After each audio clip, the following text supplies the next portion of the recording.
안녕하세요. 책 읽어주는 여자 에젤 강미경입니다. 기도 생활 제대로 하긴 해야겠는데 꼭 기도원에 가서 해야 하는지, 새벽 기도를 해야 할지, 특별히 기도 많이 한다는 사람에게 부탁을 해야 하는지 궁금하셨죠? 서초교회 정요성 목사님이 속 시원하게 대답해 드립니다. 구하지 않은 것까지 응답받는 기도 한번 배워볼게요. 어느 날 아는 집사님에게서 전화가 왔다. 서울 근교에 있는 기도원을 다녀왔는데 그 후로 몸이 아팠다며 주위에서 자기와 맞지 않는 기도원에 다니면 몸이 아프고 안 좋은 일들이 생긴다고 하는데 맞는 말인지 그 기도원을 계속 다녀도 되는지 물어왔다. 전화를 받고 보니 그동안 집사님이 이와 비슷한 말씀을 한 적이 몇 번 더 있었던 게 기억났다. 이분은 어디를 가려고 집을 나섰는데 어떤 물건이 부서지거나 타이어에 펑크가 나면 그곳에 가지 말라는 하나님의 신호로 해석했고, 어떤 곳을 다녀온 후 성가신 문제가 해결되면 무조건 그곳을 좋게 표현하기도 했다. 한국 사람은 샤머니즘과 풍수지리설이 난무한 문화 속에 살기 때문에 의식 깊숙한 곳에 이런 사고가 배어있다. 그래서 믿지 않는 사람들 대부분은 결혼할 때 궁합을 보고 이사나 창업 때 태기를 받고 아이 이름과 회사 이름을 장명가에게 가서 짓는다. 묘자리도 왕이 나오는 묘자리가 따로 있다고 대통령에 출마하는 사람은 풍수꾼에게 물어 조상의 묘를 바꾸기도 한다. 미래가 불안하니 무당과 사주쟁이와 직관들에게 운명을 맡기는 것이다. 이런 문화가 우리 사회에 보편적이다 보니 많은 그리스도인들도 영향을 받고 있다. 그래서 어느 기도원에서 기도했더니 응답이 되었다며 그 기도원이 참 영험하다거나 그 기도원과 궁합이 맞는 것 같다고 표현하며 무슨 일이 생기기만 하면 다른 곳이 아닌 꼭 그 기도원에 가서 기도하려고 한다. 또한 한국 사람은 산을 신성시하고 영험하게 여기는 경향이 있다. 산에 가서 기도했더니 산신령이 소원을 들어주었다는 전설이 많고, 뭔가 깨우치고 터득하려는 사람들은 깊은 산으로 들어가고, 불교의 스님들도 득도하기 위해 세상과 등을 지고 산속에서 수련하기 때문에 이런 선입관을 갖게 되었을 것이다. 그래서 기독교인들마저도 산에서 기도하면 더 효력이 있다고 여겨 산기도를 높이 쳐준다. 게다가 성경에 예수님이 산기도하시는 장면이 여러 곳에서 나와서 한국 성도들은 산이 영험하다는 느낌을 확연한 사실로 받아들이는 경향이 있다. 그래서 대부분의 기도원들은 산에 있다. 그러나 예수님께서 산기도를 하신 이유는 산이라는 장소가 특히 영험해서가 아니라 사람들을 피해 조용하여 집중하기 좋은 장소였기 때문이다. 산은 사람의 왕래가 적고 번잡한 소리나 사건 대신 나무와 풀과 새와 벌레 등 자연이 가득한 곳이라 하나님께 집중하여 기도하기 좋다. 새벽 오히려 미명에 예수께서 일어나 나가 한적한 곳으로 가사 거기서 기도하시더니 마가복음 1장 35절 사람들이 모여오되 예수는 물러가사 한적한 곳에서 기도하시니라. 누가복음 5장 16절 이런 말씀에서 알 수 있듯이 예수님이 선택하신 기도처의 핵심은 한적한 곳이었다. 예수님이 많은 기적을 일으키자 사람들이 소문을 듣고 몰려드니 예수님은 이런 무리를 피해 주변에 산이 있으면 산으로 가시고 물가의 한적한 곳이 있으면 그곳에 가셔서 기도하신 것이지 산이라는 한 곳만 특별히 고집하신 것이 아니다. 나도 산을 좋아한다. 산에 오르면 하나님의 영원하신 능력과 신성을 느끼게 되면서 겸손해진다. 그래서 하나님도 산에서 모세에게 십계명을 주셨을 것이다. 산이 없다면 모를까 산이 있다면 적극적으로 활용하는 것이 당연하다. 산과 강과 바다는 사람에게 하나님이 주신 선물이다. 그래서 하나님의 신성을 더욱 가깝게 느낄 수 있는 자연 속에서 기도한다면 분명히 우리는 심적으로 하나님께 더욱 집중할 수 있을 것이다. 그런 측면에서 산기도가 좋다는 말은 맞다. 하지만 동시에 강가와 바닷가와 계곡과 조용한 농촌 마을의 뒷동산도 그 못지않은 효과가 있는 것이다. 성경을 보면 성경의 인물들도 얼마나 다양한 장소에서 기도했는지 알 수 있다. 저희가 머무는 다락에 올라가니 마음을 같이하여 오직 기도에 힘쓰니라. 사도행전 1장 14절.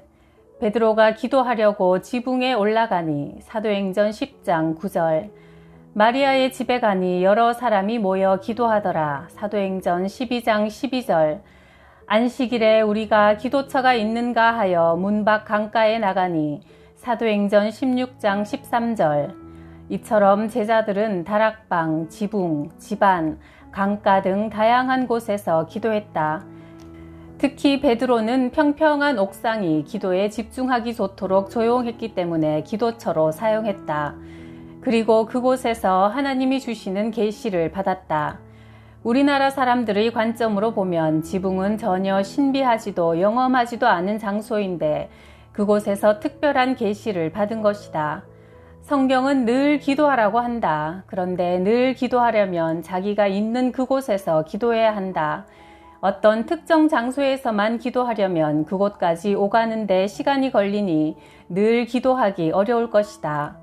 기도의 능력은 장소에 있는 것이 아니라 하나님을 향한 우리의 마음 자세에 있다. 특별히 기도 응답이 더 잘 되는 장소나 영험한 곳이 따로 있는 게 아니다. 나는 아이가 셋이다 보니 집에서 기도하기가 쉽지 않다. 아이들이 모두 잠든 이른 아침과 늦은 저녁이 아니면 집에서 기도하기가 매우 힘든다. 그래서 나는 자주 예배당에 가서 기도한다. 교회는 하나님의 말씀을 들으며 은혜 받는 곳이기도 하고 성경을 공부하며 감동받는 곳이다 보니 교회에 가면 마음이 편해진다. 예배를 드리는 곳이니 아무래도 경건한 자세를 취하게 된다. 이런 면에서 교회는 기도에 집중하기 좋은 장소이고 심리적으로도 안정되어 더욱 깊이 기도하게 되는 곳이다. 그리고 기도원 또한 일상사를 잠시 접고 자연을 벗삼아 말씀에 집중하고 전적으로 기도할 수 있는 면에서 도움이 된다. 기도원 자체에 영험함이 있는 게 아니라 많은 사람들이 와서 기도를 쌓은 곳이니 기도하는 분위기가 조성되어 있어 나도 여건이 허락되기만 하면 조용한 기도원에 가서 오랫동안 기도하고 묵상하고 싶다. 이렇듯 산이든 기도원이든 교회이든 집안의 골방이든 기도하려고 마음만 먹으면 어디서든 기도할 수 있다. 우리는 깊은 산에 있는 기도원에 자주 가는 사람이 신앙이 좋다고 생각하지만 꼭 그런 것은 아니다. 언제 어디서나 때와 장소에 구애받지 않고 하나님께 집중하여 깊이 기도할 수 있는 사람이 진짜 신앙이 좋은 사람이다. 하나님은 장소에 상관없이 은혜를 사모하는 그 낮은 마음에 은혜를 부어주시는 것이다. 그렇다면 새벽에 기도하면 응답이 더 잘 되는 걸까? 예수님이 새벽에 기도하신 것도 마찬가지 이유다. 새벽이라는 시간 자체가 영험하다기보다 그 시간이 가장 조용하여 기도에 집중하기 좋기 때문이다. 나는 젊었을 때 불교에 관심을 가지고 10년간 절에 다녔는데 그때 아침 예불에 참여해 본 적이 있다. 동이 트기 전 이런 새벽에 경건한 마음으로 예불에 참여하노라면 내 안에 있는 종교심이 흡족하게 채워지는 것을 느낄 수 있었다. 이런 느낌은 낮과 저녁보다는 아무래도 동이 트는 새벽에 훨씬 더 강한 것 같다. 그 후 하나님을 알고 교회에 다니며 새벽 기도회에 참석해보니 불교의 아침 예불과 비교가 되었다. 교회의 새벽 기도회는 콘크리트로 이루어진 도시 속 건물에서 주로 이루어지니 산사의 절이 가져다주는 자연의 멋은 없지만 그래도 새벽이 갖는 무게와 신비감과 만물이 막 잠에서 깨어나는 생동감을 느낄 수 있어 좋았다. 물론 불교 신도들은 진리가 없는 가운데서 보편적인 종교심만 자극을 받다 보니 더 강한 우상 숭배에 빠지는 면이 있는 것은 확실하다. 여하간 교회의 새벽 기도회도 불교와 마찬가지로 새벽이 일반적으로 주는 이점을 잘 활용하고 있으면 틀림없다. 힘든 새벽 기도를 안 하면 그 시간에 다른 중요한 일들을 할 것 같지만 사실 하루 이틀 지나면 곧 게을러지거나 정욕에 사로잡힌 일을 하기 쉽다. 그나마 새벽 기도가 있으니 저녁에 일찍 잠자리에 들게 되어 쓸데없는 일이나 시험에 드는 일을 피하게 된다. 이런 면에서 새벽에 일찍 일어나 기도하는 습관은 이루 말할 수 없이 큰 유익을 준다. 그런데 문제는 기독교 안에서도 샤머니즘이 믿는 것처럼 새벽 자체에 어떤 영험한 능력이 있어 새벽 기도가 다른 때 드리는 기도보다 더 효력이 있다고 여기는 데 있다. 하나님은 어느 때 기도해도 마음의 중심을 보시고 들으시는 분이지 시간이라는 외적인 요소로 기도 응답을 평가하시는 분이 아니다. 우리 중에는 새벽 기도에 참석하고 싶어도 여건상 못하는 분들이 있다. 새벽에 일찍 출근해야 하는 어떤 집사님은 새벽 기도에 나가면 사회생활을 제대로 하기가 힘드니 교회에서 새벽 기도를 너무 강조하지 말아달라고 부탁하기도 했다. 성경에도 기도 시간이 다양하게 나타나 있다. 아침에 내가 주께 기도하고 바라리이다. 시편 5편 3절. 내가 밤중에 일어나 주께 감사하리이다. 시편 119편 62절. 예수께서 기도하시러 산으로 가사 밤을 새우며 하나님께 기도하시고 누가복음 6장 12절. 주여 나를 긍휼히 여기소서. 내가 종일 주께 부르짖나이다. 시편 86편 3절. 기도하는 사람의 상황이나 필요에 따라 새벽, 아침, 점심, 저녁, 밤 아무 때나 기도할 수 있다. 꼭 새벽 기도만이 옳은 것도 특별한 효험이 있는 것도 아니다. 산이나 기도원에서 기도하는 이유가 집중이 잘 되기 때문이듯 기도하는 시간도 새벽이 집중하기 좋기 때문이지 그 시간대가 특별히 영험하기 때문이 아니다. 다니엘과 느헤미야는 하루에도 여러 번 수시로 하나님께 기도하며 하나님과 함께 호흡하며 살았고 베드로는 새벽이 아닌 정오에 지붕에서 기도하다가 이방인에게도 구원의 문이 활짝 열리는 중요한 계시를 받았다. 베드로도 항상 기도하는 자였다. 사도행전 3장 1절에 보면 오후 3시에 기도하러 성전에 갔다고 나와 있다. 베드로의 위대한 사역도 항상 기도하는 삶이 없었다면 불가능했을 것이다. 제 아무리 새벽마다 기도를 한다 해도 기도 이후의 삶에서 전혀 하나님께 순종하지 않는다면 별 의미가 없다. 기도는 새벽이라는 시간이 중요한 게 아니라 어떻게 하나님을 대하는가 자세가 중요하기 때문이다. 새벽이라는 시간이나 산과 같은 장소에 하나님의 능력을 한정해서는 안 된다. 하나님 자체에만 관심을 가져야 한다. 하나님이 만드신 시간과 공간 그리고 그 안에 거하는 피조물들에게 가치를 부여하는 것이 우상 숭배다.